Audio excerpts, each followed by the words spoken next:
सभी परिजनों को मेरा प्रणाम। आशा करती हूँ मेरे सभी भाई और बहन स्वस्थ व प्रसन्न होंगे। आज मैं आपके सामने एक परम पूज्य गुरुदेव की पुस्तक है, जीवन और मृत्यु। चलिए सुनते हैं कि आखिर मृत्यु है क्या। मृत्यु का भय त्याग दीजिए। जो व्यक्ति जीवन के सच्चे सिद्धांतों को समझकर उसके अनुसार आचरण करता है और सारी परेशानियों से बचकर कर्तव्य पालन में दृढ़चित्त रहता है, वह संसार के किसी प्रकार से भयभीत नहीं होता। मृत्यु भी उसे डरा नहीं सकती, बल्कि ऐसे सत्य मार्ग पर चलने वाले के लिए तो वह एक समुचित आराम की जगह जान पड़ती है। मरने से डरने का कारण हमारा अज्ञान है। परमात्मा के इस सुंदर बगीचे में एक से एक मनोरम वस्तुएं हैं। यहाँ यात्रियों के मनोरंजन की पूरी सुव्यवस्था है, पर वह यात्री जो इन दर्शनीय वस्तुओं को अपनी मान बैठता है और उन पर अपना स्वामित्व प्रकट करता है, उन्हें छोड़ना नहीं चाहता, अपनी मूर्खता के कारण दुख का ही अधिकारी होगा। इस संसार का हर पदार्थ, हर परमाणु तेजी के साथ बदल रहा है। इस गतिशीलता का नाम ही जीवन है। यदि हमें आगे चलते रहना है तो निश्चय ही उत्पादन, परिवर्तन और नाश का क्रम अनिवार्यतः जारी रहेगा। शरीर चाहे हमारा हो या हमारे प्रियजन का हो, तो शत्रु का हो या कितने ही बड़े दुश्मन का हो, मृत्यु को प्राप्त अवश्य होगा। लेकिन जब हम चाहें तभी शरीर नष्ट हो, ऐसा नहीं हो सकता। प्रकृति के परिवर्तन, कर्म बंधन, ईश्वरीय इच्छा ये प्रधान है। इनके आगे हमारी इच्छा नहीं चल सकती। जिसे जब मरना है वह तब मर कर ही रहेगा, हम उसे रोक नहीं सकते। इस जीवन मृत्यु के अटल नियम को जानने के कारण ही मृत्यु जैसी साधारण घटना के लिए हम रोते, चिल्लाते, छाती कूटते, भयभीत होते और दुख मनाते हैं। जिसे जीवन का वास्तविक स्वरूप मालूम हो गया है, उसे ना तो अपनी मृत्यु का कोई दुख की बात प्रतीत होती है और न दूसरों की मृत्यु का ही कष्ट होता है।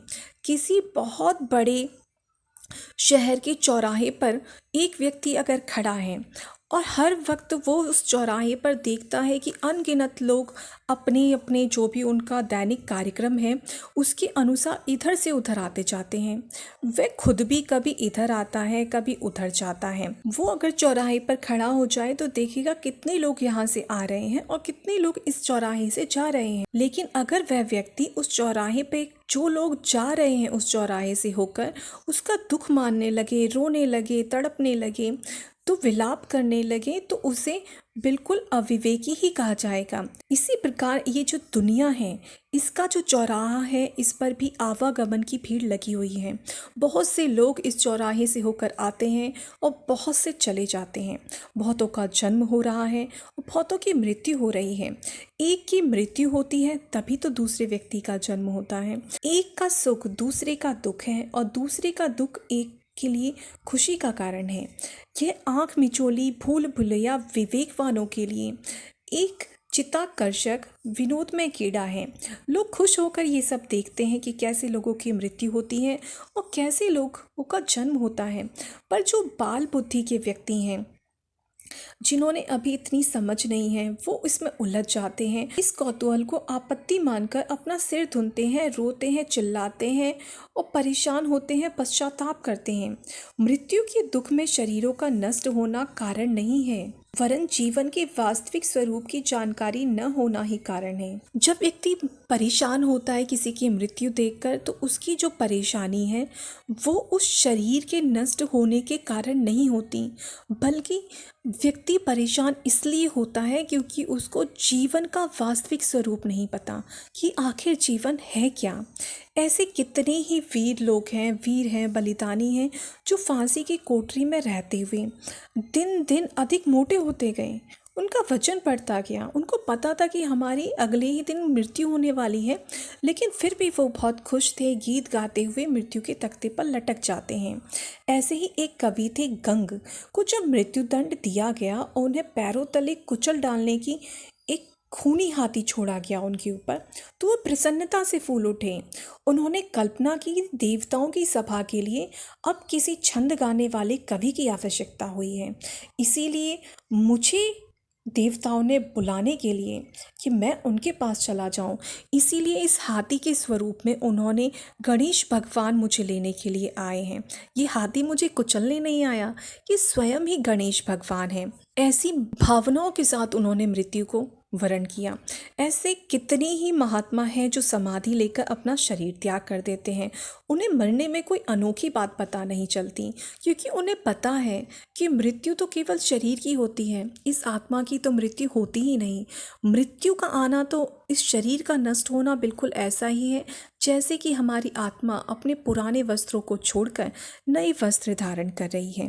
कई व्यक्ति सोचते हैं कि मरने के समय भारी कष्ट होता है, इसलिए उस कष्ट की पीड़ा से वो डरते हैं। यह भी मृत्यु समय की हमारी अज्ञानता के कारण ही है, क्योंकि हमें ठीक से नहीं पता कि मृत्यु के समय की हमें पूर्ण रूप से जानकारी नहीं है। आमतौर से लोग मृत्यु से कुछ समय पूर्व बीमार पड़ते हैं और बीमारी में जीवनी शक्ति घट जाती है, इम्यूनिटी पावर घट जाती है और इंद्रियों की जो चेतना है वो शिथिल पड़ जाती है। इस शिथिलता के साथ साथ जो हमारे ज्ञान तंतु हैं वो संज्ञा शून्य हो जाते हैं।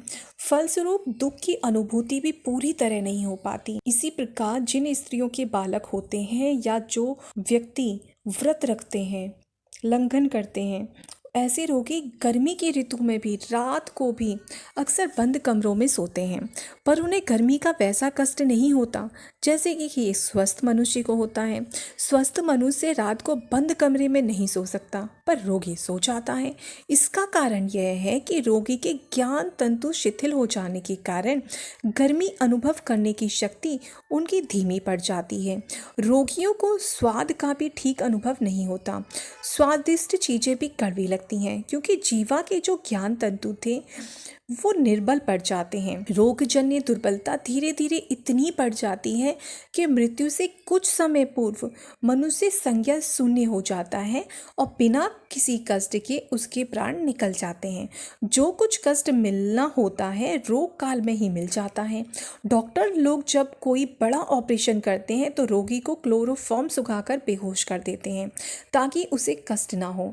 दयालु परमात्मा भी आत्मा से शरीर को अलग करने का ऑपरेशन करते समय संज्ञा शून्यता का क्लोरोफॉर्म सुखा देता है ताकि हमें मृत्यु का कष्ट ना हो। यह सभी जानते हैं कि कोई रोगी जब मरने को होता है पर मृत्यु से कुछ समय पूर्व उसकी बीमारी थोड़ी धीमी हो जाती है, कष्ट घट जाता है। तब अनुभवी चिकित्सक समझ जाते हैं कि अब रोगी का अंतिम समय आ गया। कारण यह है कि बीमारी के कारण रोगी की जीवनी शक्ति चूक जाती है और ज्ञान तंतु रोग को प्रकट करने एवं कष्ट अनुभव करने में असमर्थ हो जाते हैं। यह मान्यता भ्रमपूर्ण है कि गर्भकाल में माता की उदर में और मृत्यु के समय प्राणी को अधिक कष्ट होता है। दोनों ही दिशाओं में मस्तिष्क अचेतन अवस्था में और ज्ञान तंतु संज्ञा शून्य अवस्था में रहने के कारण प्राणी को किसी प्रकार का कष्ट नहीं होता। ऐसी दशा में मृत्यु के कष्ट से डरने का कोई कारण नहीं रह जाता। अनावश्यक मोह ममता ही मृत्यु भय का प्रधान कारण है। अगर शुरू से ही हमको पता हो कि हर जो रिश्ते हमारे हैं, हमारा बेटा बेटी, बहन भाई, पति पत्नी, मित्र, सभी जो रिश्ते हैं, दादा दादी, माता पिता, ये सारे ही रिश्ते ऐसे हैं, ये सारी ही आत्माएं ऐसी हैं जिनको किसी ना किसी दिन हमें छोड़कर जाना ही है। ये हमें छोड़कर जाएंगी ही। अगर शुरू से ही हमारे दिमाग में ये बात स्पष्ट होगी तो जिस समय मृत्यु होगी उस समय कष्ट तो होता ही है। जो भी अपना प्रियजन जाएगा उसका कष्ट तो होगा ही, लेकिन वो असहाय पीड़ा और वेदना से हम कुछ अंशों में हम उससे बच जाएंगे। उससे बहुत ज़्यादा अनावश्यक मोह हम नहीं रखें। तब संसार में व्यक्ति यह सोचेगा कि संसार में सबसे अधिक प्रिय, सबसे अधिक प्रेम करने लायक सिर्फ एक ही चीज़ है और सबसे अधिक लाभदायक एक ही चीज़ है, वह है अपना कर्तव्य। उसी में पूरा पूरा प्रेम किया जाए। इस प्रेम को जितना अधिक बढ़ाया जा सके बढ़ाया जाए। इस प्रेम से जहाँ रत्ती रत भी बिछो हो वहाँ दुख माना जाए। इसलिए इंसान को चाहिए कि व्यक्तियों से प्रेम ना करके व्यक्तियों के प्रति हमारे जो कर्तव्य बनते हैं, माता के प्रति, पिता के प्रति, बच्चों के प्रति, जो भी हमारे कर्तव्य हैं उन कर्तव्यों से हम प्रेम करें, ना कि उन व्यक्तियों से। हमें ये देखना है कि उनके प्रति जो हमारे कर्तव्य थे उन्हें हमने किस कदर तक निभाया। अपने कर्तव्यों का निर्वाह हमें करना है और उसी से पूरा पूरा प्रेम किया जाए, अपने कर्तव्यों से। इस प्रेम को जितना अधिक बढ़ाया जा सकेगा, इस प्रेम में उतना ही अच्छा है। इस प्रेम में जहाँ भी रत्ती भर भी बिछो हो जाएगा, वहाँ दुख मानना चाहिए कि हमने अपने कर्तव्य से प्रेम नहीं किया। ये किया जाना बहुत ज़रूरी था। तो यह प्रेम अनंत सुख शांति देने वाला बन जाएगा। जो कर्तव्य पालन को अपना लाभ समझेगा, उसे हानि का दुख न उठाना पड़ेगा। कर्तव्य पालन में ही हमें अपना सुख मानना चाहिए। कारण यह है कि अपना प्रेमी कर्तव्य सदा अपने साथ है। उसे कोई भी शक्ति हमारी इच्छा के विपरीत हमसे नहीं छीन सकती। इसी प्रकार हमारे लाभ का केंद्र बिंदु हमारा कर्तव्य है, तो उसमें घाटा पहुंचाने वाला हमारे अतिरिक्त और कोई नहीं हो सकता। हमारे प्रेम और लाभ जब पूर्णतः हमारे हाथ में है, तब विछोह या हानिजन्य दुखों के सामने आने का कोई कारण नहीं रह जाता। दूसरों की मृत्यु, प्रेमियों और पदार्थों की मृत्यु का दुख हमसे तभी दूर रह सकता है जब हम मिथ्या मोह ममता को छोड़कर कर्तव्य से प्रेम करना और उसी को अपनी संपत्ति समझने का विवेक हृदयंगम कर लें। अपनी मृत्यु में दुख भी इस बात का होता है कि जीवन जैसे बहुमूल्य पदार्थ का सदुपयोग नहीं किया गया। आलस्यवश जब देर में स्टेशन पहुंचने पर रेल निकल जाती है, तो उस दिन नियत स्थान पर न पहुंच सकने के कारण जो भारी क्षति हुई, उसका विचार कर करके यह आलसी मनुष्य स्टेशन पर खड़ा हुआ पछताता है और अपने आप को कोसता है। मृत्यु के समय भी ऐसा पश्चाताप होता है, जबकि मनुष्य देखता है कि मानव जीवन जैसी बहुमूल्य वस्तु को मैंने व्यर्थ की बातों में गंवा दिया, उसका सदुपयोग नहीं किया, जिससे जितना लाभ उठाना चाहिए था वह नहीं उठाया। यदि हम जीवन के क्षणों का सदुपयोग करें, उसकी एक एक घड़ी को केवल आत्म लाभ के सच्चे स्वार्थ के लिए लगाएं, तो चाहे आज चाहे कल जब भी मृत्यु सामने आएगी, तो किसी प्रकार का पश्चाताप या दुख न करना पड़ेगा।